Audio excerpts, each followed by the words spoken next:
All right, welcome back, everybody. So our next session with Eric Lamb, another longtime ExpressionEngine community member. As we move, so we started off with our talk on ExpressionEngine here on the East Coast. We jumped across the pond to the UK, came back to the East Coast of the States, now headed towards the other, almost to the other coast, with Eric over in Arizona, in Tucson, Arizona. These schedules are really cool because they're adjusted for everybody's time zones as we move out west. And then, of course, Sarah, who is in New Zealand. So I'm really excited for this conference, just how we have people from all over the world joining us today, making this happen. And as the community continues to grow, and the way the community grows, one way is through our sponsors. So again, just wanted to thank Cartthrob and Hop Studios for their awesome support of ExpressionEngine Conference, for our events, and for all that they do, and of course for their support of the community. Both of those are both EE Conference sponsors and ExpressionEngine partners. So developers who you can definitely reach out to for support. Of course, Cartthrob, backed by Sean and his team at FosterMade. So Cartthrob, thank you. Hop Studios, thank you. Travis, all that you guys do. Travis, another one of those guys that's in the Slack, in the forums, always willing to help out. Been a speaker at EE Conference before. Great guys. Again, it's everybody that comes through the community. You know, we just have such a great community here that we can pull together and support each other. So I'm going to stop yapping. I'm going to bring Eric up here on stage. And hopefully, anyways, I see him. There he is, my man. Hey, all right. Coming to us live from Tucson, Arizona. And he's going to talk today on EE objects, what the future could look like. So, Eric, I'm going to hop off. I'll be around and kind of listening if you need anything. And then I'll hop back on when you kind of sounds like you're wrapping up, and we'll do some Q&A and all of that. So, all right. See you guys later. Eric, good luck, man. Have a good talk. Thanks, Andy. So as Andy said, I've been a long-term member of the ExpressionEngine community going on probably about 15 years. The ironic thing is about 5 years ago, I kind of stepped away for a little bit, pursued some personal endeavors and came back. And in that time, I missed the entire everything. I missed Ellis Labs selling it off. I missed the other company buying it. I missed Tom and his company and his team taking it over. So I really kind of come from a unique perspective of I left around the EE2 timeframe, and then I came back right before 6 was released. So that kind of provided me a perspective that kind of allows me to see things without any of the extra baggage. And the big takeaway I had is there's a lot of good stuff. ExpressionEngine is still super strong. I'm a huge part of this community. It's exclusively the only framework that I actually work with in terms of a content management system. But there are still some things that are legacy issues, legacy peccadillos, if you will. In fact, an alternative title for this talk would have been Software Has Peccadillos. There are, no matter what software you use, there's always going to be something that you just wish worked a little bit different. And ExpressionEngine definitely is a part of that. There are going to be a couple key concepts that I want everyone to keep in mind when I'm going through my talk, but essentially separation of concerns. This is very, very important to me as a programmer. Separation of concerns basically means you don't instantiate your template engine within your database driver. Right? Each thing works on its own and they work together, but never within each other. And the other one is that semantics matter. Semantics. When I say my email is this, that has context. It has value. So separation of concerns and semantics. So when I came back to the ExpressionEngine community and started digging in, I started seeing that there were still a lot of things that could be improved upon. Also, this is a talk for programmers. So if you're not code friendly, this may be a little difficult. I'm going to try and pare things down as best I can, but this is very much going to be for programmers. So when I came back, we basically started thinking about like what the new stuff could be, how we could improve upon it. And really what EE-Objects ended up being is a reimagining of how add-ons are built, the tooling available. You want to build an add-on, there's the tooling available within ExpressionEngine, and it's awesome. It is seriously, seriously awesome. Well, my slides change. All right. So as we're going through this, I want to talk about where we were and where we are. When I first came back, the things that bowled me over, the improvements are not insubstantial. The CP form stuff, I wrote a nice series of articles about the shared form view. If you haven't checked this out, I highly recommend it because that is a powerful piece of technology. It really, really is. I'm a big fan. They improved on the validation within the core libraries. Validating things now, it's got a very nice interface. It's actually kind of a pleasure to work with. Very simple. The model objects, huge fan of the model objects. Definitely beats out all that code igniter stuff with the models and the libraries. The model objects, the uppercase M model objects. Huge fan. Love those. Love those. Love those. Console routing, another thing. Adding that in, that was something that was sorely missing. I've spoken about this before and I've written about this before, but not being able to run ExpressionEngine natively through console was just a huge problem back in the EE2 days. That is no longer a problem anymore. This is a huge step forward. And then the primitives, the primitive logic and functionality available within ExpressionEngine, just across the board got a huge step up.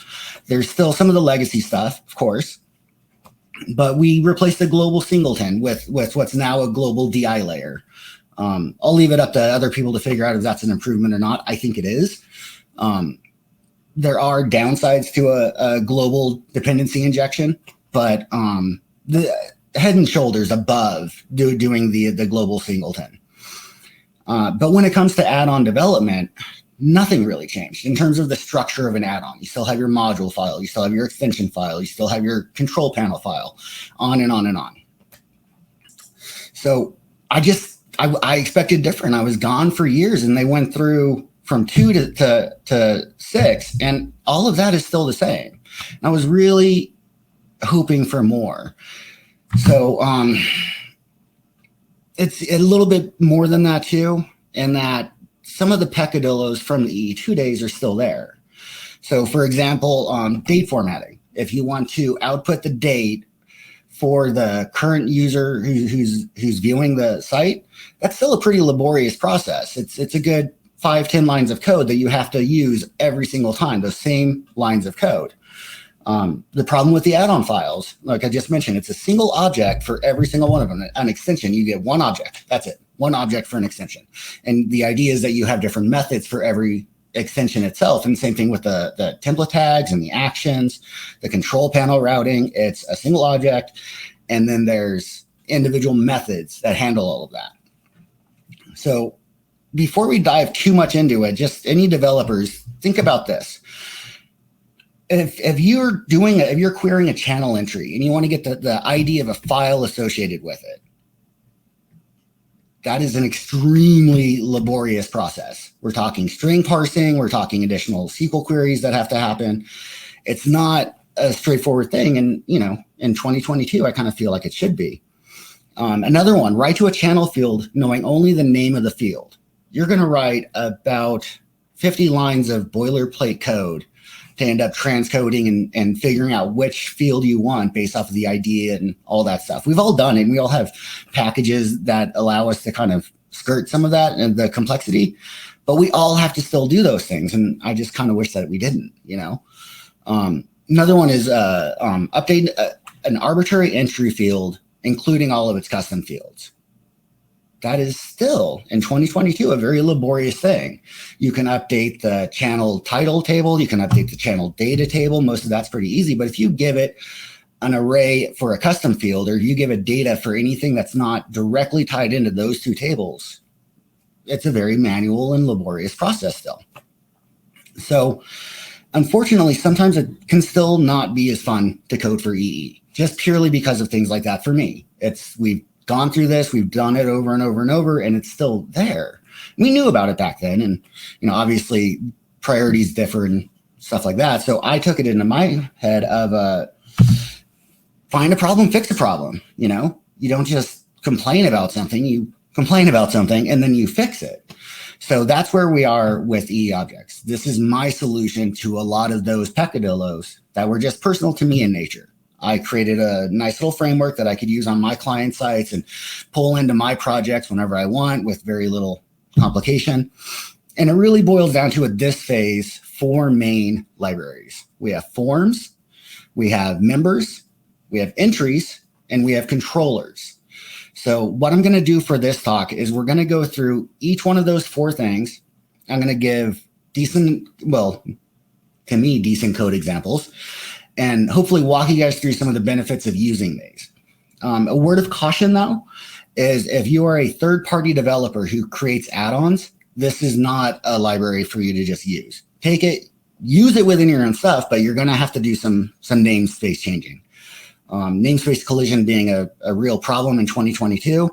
We just cannot really trust that if 3 different add-ons use the same library, they're all using the same versions.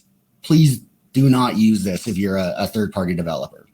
But hey, if you're just building a client site like Doug was describing, this is exactly the scenario for it. So get into it. The forms library, basically, if you guys have gone through and read the article series I did on the shared form, you can see immediately how complicated shared forms are. This simplifies it. It basically removes the need to create out your shared form within your control panel methods, which is a terrible idea, and turns each form into its own object. There are some helpful abstractions to help compartmentalize everything and breaking it down by domain. Things like validation. Every form can be validated by itself with its own custom rules. There's data getters and setters. So you can say this form's value is this. And there's helper objects or helper methods for creating out options. For example, select boxes, check boxes, things like that. So really, it's just to keep the clutter in check. So for example, this is what I prefer to have in its entirety, really, for a method within my control panel that displays and processes a form. That's all it should be. Hey, Eric. Hey, bud. Hey, I just want to let you know, did you know you're not sharing your screen? I'm not. I knew you had a slide deck and I was waiting for it. I thought it was going to be like when it was time. But how do I share my screen? What's that? How do I share my screen? I thought we did that before. Yeah, it's the little monitor button down below your video. Oh, geez. Boop. And boom. Is that better? Perfect. Yep. No, that's great. All right. See you later. Okay. Well, actually, most of my other slides, you can just see them. They were all just graphics. So none of that matters. But this does. That is our control panel method for processing a form. As you can see, it's pretty straightforward. You essentially just, let me see if I can laser pointer. You got an object that contains your form. You set the data for the form. Presumably this comes from either a model object or something else. You check if it's a post and then you validate it. If it's valid, you save it. If not, you display things. Very, very, very straightforward in my opinion. This is the form object itself. You just declare it just like any other form. You just make sure that you extending from abstract form. That's it. But within that, you can go ahead and display out declare some rules. This field has these rules.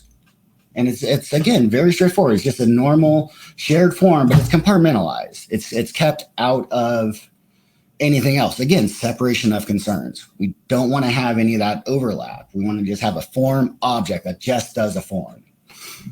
So, yeah, that one's actually pretty straightforward. And the irony too is this one, while the form is pretty straightforward right now, we've got something in the works with a nice collaboration between a few of us that are, it's going to blow you guys away, but can't get into that now. So we're going to talk about members. Members and entries both share some of the same peccadillos, in that if I want to set using a member as an example, if I want to set my first name and last name, I have to do a lookup on the channel fields. I have to go and verify what the field ID is and then declare it as such. But with this new library, this is basically it. You just say, give me a member, and then you use the canonical field name. You can validate it and go ahead and save it. And in fact, the way that this works is it allows you to declare rules within the member object itself, but then it also piggybacks off of the set rules, the configured rules that are in your member configuration. So very, very straightforward. But again, semantics matter. Being able to say first name is Eric and last name is Lamb is much better than saying field ID _12 is Eric, right? And also validation. You got to have validation. It drives me crazy when people don't validate their data. Then there's entries. Entries follows along the exact same rule, except there's a little bit more. And that entries had some other peccadillos that I didn't like. I mentioned one at the very beginning, insofar as get me the file ID of an assigned file. Or another one, I just want an array of all the related entries. Well, now you can do that. You just go in, say this is a custom file field, and the file ID is 12. And behind the scenes, it does all the concatenation and all the compiling to turn that into the string that ExpressionEngine expects to save into the database. You know, the file directory _2/ file name. And same thing with the relationships. Instead of passing in a whole model and trying to do all the rigmarole like that, just pass it in an array of entry IDs. Very, very straightforward. And the validation ensures that everything is set up right. In fact, even with the relationship, the validation should check that the entries that you pass are allowed to be configured for that channel entry. So very, very easy, straightforward. And then lastly, we have controllers. And this is the big one. This is the one that really, I spent way more time building this than is practical. But I do feel it made it so any of you guys who have ever worked, or any of you developers who have ever worked with large scale add-ons, we're talking things with 1,000-line control panel files or multi-thousand line template tag files. This solves all of that because it takes every single template tag and every single action and every single controller route and turns it into its own object. So instead of having one large ass file, you have a file that just does some delegation, and then you have individual objects for each case that you're looking for. So just to give you an example, instead of having a huge file, this is now what you're seeing now. This is your module object. That's it. You just declare it and, oh, nice. You just ensure that it extends from the module object, set out a namespace, and to let the system know where your controllers are located. And then the magic happens after that. And the magic is just this. Again, it's just a simple object that it inherits from something else. And all of this is delegated and processed. I want to say magically, but you guys know it's not. It's just rudimentary, straightforward stuff. But each one of them, for every one of the instances, so an action, a template tag, an extension, control panel route, each one of those has its own specialized object layer. So being able to keep everything compartmentalized and structured allows you to more easily run your unit tests against it, to go and find and fix what you're looking for without having to worry about, again, multi-thousand line files. We need to avoid those. And this way you just have one straightforward object for every single piece of technology that you want. Another one example, so this would be a template tag. And you have the exact same tooling that you guys normally do, but in fact, let me just show you this. Everything's stored there. Everything. It's all just within a controllers directory, and each one of your pieces of tech, it's just a delegate, just a simple object. So it really kind of helps to keep things organized and structured nicely, kind of helps to remove some of those pains. And this is where you can get it. GitHub/ee-objects. Very, very straightforward. It is open source. It is got a very permissive license. I think it's whichever license allows you to do whatever you want with it, basically. You can use it for commercial. You can use it for open source. Doesn't really matter. But it's really just there to help us get these jobs done a lot easier. So that would be my talk. Is there any questions? Awesome. Thanks, Eric. Yeah. All right. Questions. All this is above my head. So no, there's definitely a lot of things I see in there that I've actually battled with recently that this would help out. So that's good. And I know the team's been excited and looking at this and stuff.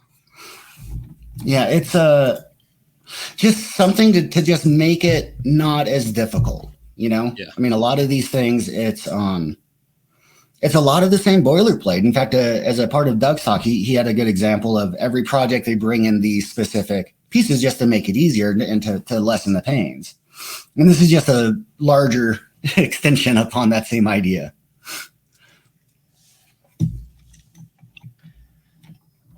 All right. Any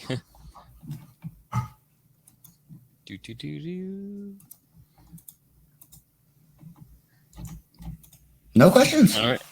No questions. Everybody understands it. Tom says it looks clean. So no, it definitely is. I mean, it's one of those things that, like you were saying, it's just, it adds that clarification. It adds that clarity to what you're trying to do there, and it makes it a lot easier. So, man, and I think that's a good thing that there's not a lot of questions, because it is what you've done here. Not only provides that service, but it's easy to use. It's simple and clean to understand, and just makes it so much more efficient to do this. Yeah. Oh, and devs, for what's worth, I did build it out as a Composer library, so you can install it using Composer. Just Composer install eObject/controllers, and then boom, there you go. So it should be really simple to just kind of get up and running if anybody wants to kick the tires and play with it. But again, third-party developers, we should probably not do this, just because, namespace collision. Yeah, so several comments about contributing this to core or rolling this into core.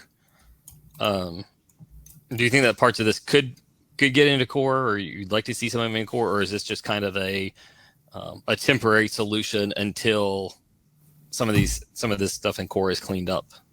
Oh no, it was honestly kind of built with that in mind, but without being as arrogant as to assume. But it's all very, very clean. It does require PHP 7.1 because it uses types for the parameters and the return values and all that, the fancy PHP 7 goodies. Yeah. But no, it should absolutely just kind of slide in. So does it have I know you said it can be installed with Composer. Are there a lot of dependencies or anything? No. Everything, any dependency is purely within itself. That's kind of what I meant about it being able to be included in core. There's no external dependency outside of what's in there. Nice. Very cool. So and there are, just to give you an idea, there are some dependencies because there is some overlap. A good example is the members and entries. As I imagine we're all aware, both of those paradigms have a field paradigm, right? So the eObject system has a field object layer that both of those share, but it's only eObjects. So yeah, perfect. Yeah, and I mean, really, it is entirely backwards compatible, especially the controllers part. In fact, the way that I built it was, I had a client who wanted to. We needed to improve on the paradigm of their coder organization, but I couldn't just wholesale take everything. So certain things had to work in the existing way, and other things I wanted to work in the new fancy way. So it is backwards compatible. You can use either method, even using these objects. It still works exactly the same. It just does some magic behind the scenes, and just does some class compilation. Based off of the request, we generate out the class object name and then do some instantiation. It sounds fancier than it is, but it does help with keeping the pains of development in check. Nice. Robin said branch and assume. So yeah, definitely. Nobody's. Yeah, I just want to encourage everybody, as far as the community goes, to contribute to core. Even if you don't think it's worth it, even if you don't think it's something that could be rolled in, it definitely always opens up conversation. And I know Eric and Tom have been talking about EE objects pretty regularly about this since its conception and since Eric rolled it out. So definitely stuff like this is great opportunities for people to jump in and help make ExpressionEngine better. I think there was one Q&A. Yep. Did you do anything concerning the date formatting mentioned specifically? Oh, I did, but I didn't highlight that library. But if you give me a second, I do have some. In fact, let me see if I can just get you a link for it real quick. That'd probably be the easier way. There's a date service I created that does exactly that. You just give it the date and it figures out the rest magically. Nice. In terms of formatting. I like magic. Yeah, right? Me too. Oop, and there you go. That's nice. The date thing. It's just a very simple service. So it's not entirely fancy or anything, but it does exactly what it's supposed to do. Just awesome. Give me a date, time, formatted nicely. And then Doug asked, or just mentioned, you could probably wrap this as an extension and use this in other add-ons, right?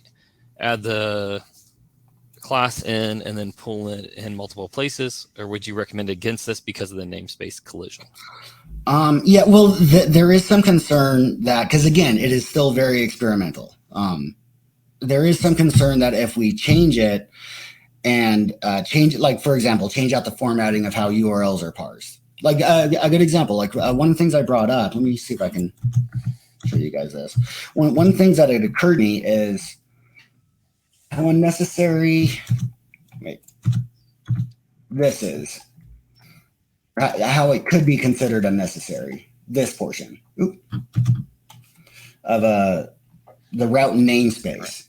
Why couldn't I just glean that from the add-on.setup, right? Because we already declare a namespace for every add-on. Why couldn't I just append that? And I decided at the end of it that I like the idea of me being able to control the namespacing of it. But if I did decide later to change that, then every user who's using this current version it's gonna break. So it's still a little experimental. So at the moment, if you were to use this in a distributed add-on, I would just change the namespaces. In fact, I've done that for a couple clients already where they wanted to use this, but had the same concerns that we've been bringing up here in terms of namespace collisions. So I just changed out the namespace and bundled it into their core product. Nice. So I would recommend going that route if you wanted to distribute it. Otherwise, more than likely just include it in as a global dependency of your ExpressionEngine install. Just have a vendor folder that you include within, say, like the config file or something, and then all of your add-ons can go ahead and take use of that. But that's a personal choice. Blair asked how much of this involves the legacy folder files that may not be needed if those services were updated. I don't believe I've relied on anything from the legacy folder, but off the top of my head, I can't be 100% because I do still use those in day-to-day work. But I'm pretty sure that I wouldn't have used those. But yeah, don't quote me. Too bad. This is going on YouTube. So, all right. If there's no other questions, then Eric, thank you very much for diving into this. Yeah. I'm excited about this, from a community standpoint, but also just from a ExpressionEngine team member standpoint, seeing stuff like this built out, just continues to encourage me about the product, continues to encourage us about ExpressionEngine in the future, and hopefully does so for the community as well. Yeah, I hope so. Yeah, Eric and I were chatting beforehand, and there's nothing wrong with pointing out places to improve ExpressionEngine. Tom and I were talking about that at the beginning with questions from the community. There's still work to do, and we know that. And we love to see what matters to the community. We love to see the community pointing out things that matter to them. Because as we work on items, as we prioritize, we want to do stuff that helps you guys succeed, that helps you grow your business, helps you grow as developers, helps you accomplish what you want to on your websites. And so we love hearing stuff like this about, especially Eric, who has such a long history with ExpressionEngine. and can provide a lot of light and clarity, and bring some of this stuff into modernity with an add-on like this is fantastic. And Eric, thank you so much for doing this. Thank you so much for your time you spent today. Thank you for, again, just for the time you spent in the forums and on Slack and in the community and what you've done for the ExpressionEngine community. Great talk, man. Really appreciate that, Andy. Thank you, sir. Yeah, thank you.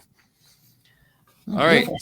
So we've got, it's 2:30. Our next talk is at 3 o'clock with Alea Harris. And she's going to be talking about turning interest into action, bringing this up from one end of the spectrum with developer talk to now we're going to move into some marketing ideas and marketing thoughts. So excited for that as we move into our last 2 afternoon sessions and start to come towards the end of our day here. So for now, I'm going to head on out. Like, as always, head on over to the sessions, hang out there. Eric may be over there. I might be over there. Other people might hang out. Feel free to ask more questions. Whatever you guys want to do. Again, grab another pint if you're on to your second one already, or whatever you're drinking, or just come hang out and try to get some work done together. But appreciate you guys. Appreciate everybody that joined us today, and looking forward to seeing everybody in about 30 minutes. So see you guys later. Thanks again, Andy. Thank you, Eric.